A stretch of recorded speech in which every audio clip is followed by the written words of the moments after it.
Welcome back to another video, guys. Tech Lift here. Today is going to be a little bit different. We are doing a Tesla Model 3 test drive. I've been wanting to get my hands on one of these bad boys for the longest time. Now I'm giving you an honest, just consumer's point of view, initial impressions of this thing. Let's go ahead and get straight into it.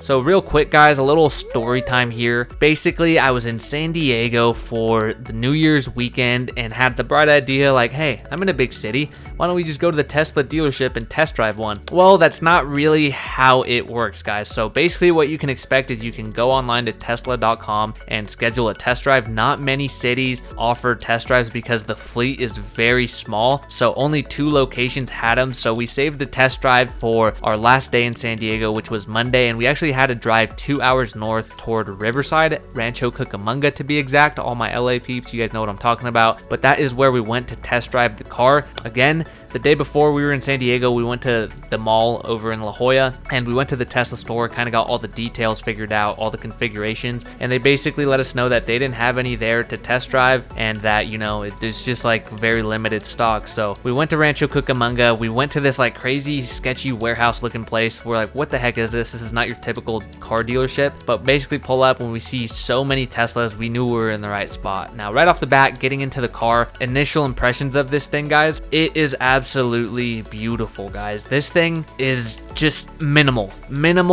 beauty that just, it feels amazing, guys. Like, it feels techy, it feels next generation, and this being a tech channel, I feel like this is a very good fit because like I said, guys, I'm a nerd at heart, and getting my hands on freaking basically like a tech car is the next biggest thing, right? Why get away from tech when you leave your house when you can have an amazing tech piece that you drive? And right off the bat, guys, the car is very minimal, but it's also just super futuristic, if that makes any sense. So very minimal steering wheel, very minimal dash. The dash does have just like a big LCD screen, and that's basically what you can expect. Now getting into this thing, it felt very comfortable and smooth.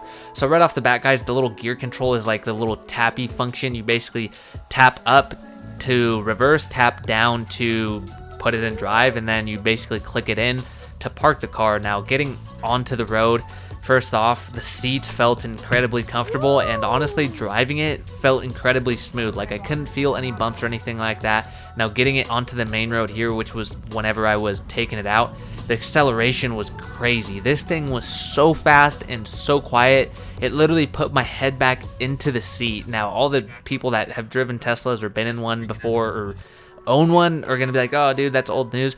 I was blown away, guys. This was my first time ever being in one, and when I came to the stoplight, guys, the fact that it reads the stoplight as red or green, and then also it beeps whenever the stoplight turns green to let you know, like, hey, it's time to go, was so awesome, and it blew my mind. I have this problem in my car daily where I'm like, hey, tell it to the passenger, tell me when it's green, because I, like, you know, go to fix something or move, you know, something on the dash or something, and they never do tell me, and then the car behind me honks. So that was like a big selling feature for me. That alone was the little red light, green light detection.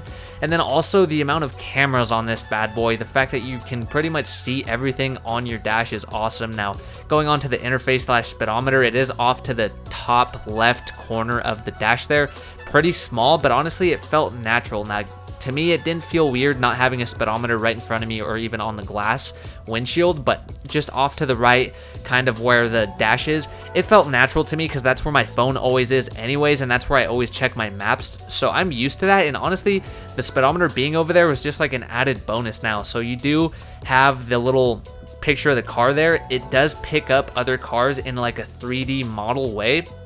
That is honestly crazy because it knows whether it's a truck, it knows whether it's like an SUV, a sedan, and even like a big freight type of car. So that was pretty cool. Now interior, the seats are so comfortable, guys. It felt like I was sitting on clouds. These are probably the most comfortable seats. No, they are the most comfortable seats I've ever sat in a car.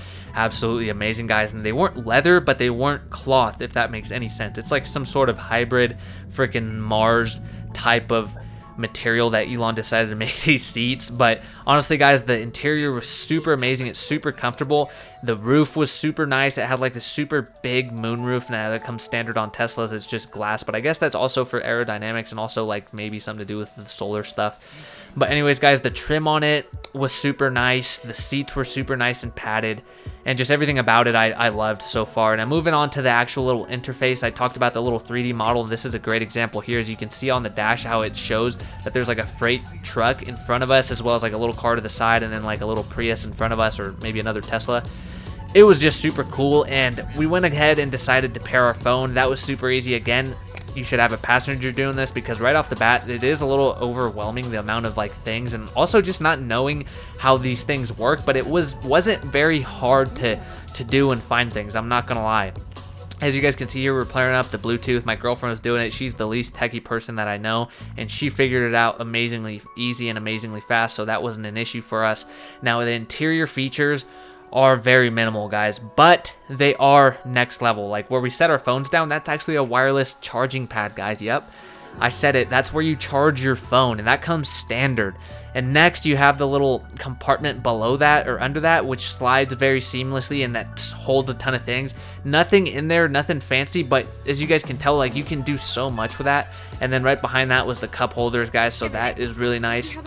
And right behind that big compartment is where you kind of just put your key to chill if you want to use the key. But as you guys can tell there, it slides back super smooth. And again, like I said, it's all very minimal, but it's all just like, it all makes sense and it just flows. And that's what I love about this. It's just like, it flows. Nothing's kind of like rattling your brain like, oh, what does this do, or where do you find this thing? It's all there.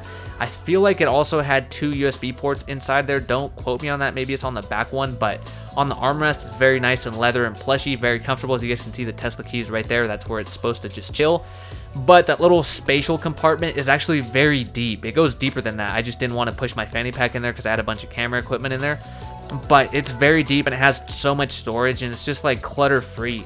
Now another big feature that we loved was the map interface. Super big and just in your face, and I'm pretty sure you can do satellite view as well, as I've seen in other videos. But the maps feature is absolutely amazing. As well as it tells you where to charge. So if you have like a destination you're going to and you might need charge on the way, it'll map out your route to hit those chargers on the way, or when to stop, etc. That's an awesome feature, and I've absolutely loved it. And I just loved just driving. It felt so smooth and natural. I was talking to my girlfriend who was filming me during this, that it just felt super smooth. And once we came to a stoplight, the braking kicked in, which was, I think it's called the regenerative braking, which was basically anytime your foot's off the gas, it kind of slows down automatically for you. At first, it took a little while to get used to. It was almost like jerky, but honestly, once you get the hang of it, you can almost time your stops really well and stop at the light perfectly, seamlessly. And honestly, I got used to it very quick, and I honestly became a fan of it. It almost kind of felt weird when I had to do it when I switched back to my normal car after this. But the braking was awesome. And another big thing about the braking is that you have so many miles until you even have to deal with brake pad maintenance or anything of those sorts. So the maintenance on this is awesome. So the upkeep was a big selling factor to us, and honestly there's not very much to this besides like windshield fluid, etc. Now this is where I decided to switch seats with my girlfriend. To open the door, you literally just click that button and you're good to go. Now this was a huge mistake, letting my girlfriend drive and me sitting in the passenger seat, because she nearly gave me a heart attack. Yes, do not let your freaking girlfriend, significant other, would drive this thing unless they're gonna drive it by themselves, because my girlfriend is freaking has a heavy foot, I will say that. But she was test driving it for herself because she was in the market for a just more fuel efficient car herself. But she pushed this thing. I feel like she pushed this thing more than I did, and she honestly fell in love with the car. Now, being in the passenger seat, I will say, just the field of view from the windshield is next level. It's so just open and clear. You feel like you can see everything basically, and then you just have so much leg room. One thing I couldn't figure out was the glove box, guys. So Tesla owners in there, no one roast me in the comments. Again, this was my first time in there. I couldn't figure out if it had one or how to open it, but the leg room was more than enough, super roomy, and the back was still had plenty of room when I went back there. But basically, like, the passenger is going to be riding comfy. I could take a nap in this super easily, so I'm pretty sure my girlfriend's going to be taking naps in this bad boy. But it just felt just again, minimal and clean and just clutter free. There's not much going on. If you do need to get like into a setting in the car, it's there, and it feels almost seamless like your iPhone does. It's super easy to find out. Everything's pretty much big and bold. And you guys are probably wondering how the sound system sounds. It sounds super good. We were both really impressed by it. It sounds clean. high quality, and absolutely loved it. Now, the final thoughts on this bad boy, guys. I fell in love with this car. I'm a tech nerd, and honestly, I've been looking at this for like 2 years now, just like looking at them, you know, staying up on what Tesla's doing. And I fell in love with it, guys. It does have an insane amount of room in the back. We have done some car camping in the back of a Subaru, and that was a big thing. Like, are we gonna have enough room to do that? And we do. You have a spacious trunk, a spacious front trunk, which is called the frunk. And honestly, we both were just blown away, and we fell in love with this. We are Tesla advocates. And now, will I be getting one? I don't know. You're gonna have to stick around and see, maybe in the near future. Hit that like button, hit that subscribe button, because there might be some more Tesla videos coming in the future. And if you guys want to see those, just stick around, guys. And that's gonna go ahead and do it for today's video. Hope you guys enjoyed. I will see you guys in the next one.